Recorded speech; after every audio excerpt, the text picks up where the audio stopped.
L'os lacrymal est un os pair et symétrique de forme quadrilatère qui est situé entre le processus frontal de l'os maxillaire en avant et la lame orbitaire de l'ethmoïde en arrière. Il présente deux faces, latérale et médiale, et quatre bords, inférieur, antérieur, supérieur et postérieur.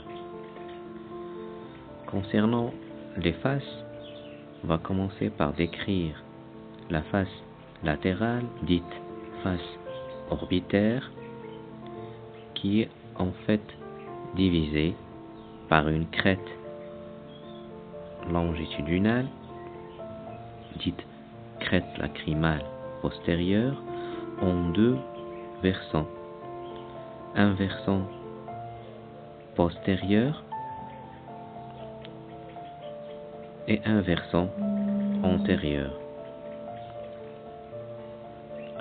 Le versant postérieur est aplati, complétant l'orientation de la lame orbitaire de l'ethmoïde. Le versant antérieur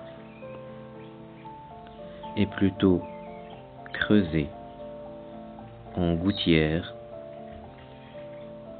C'est une gouttière qui va former un sillon qu'on appelle le sillon lacrymal, qui se prolonge en bas par le canal lacrymonasal.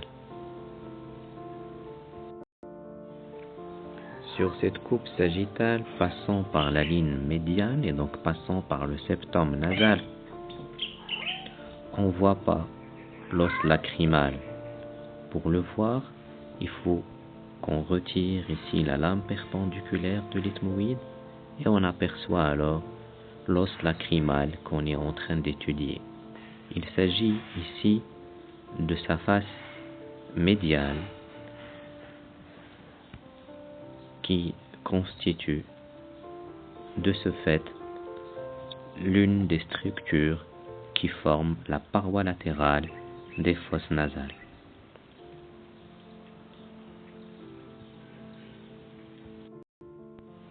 En isolant l'os lacrymal, on peut réétudier ses différents constituants.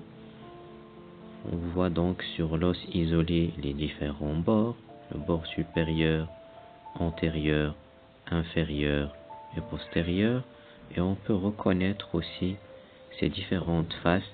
Ici, la face donc latérale, où on remarque ici en rose le versant antérieur de cette face qui constitue la fosse lacrymale, qui se prolonge par le sillon lacrymal, puis le canal lacrymonasal.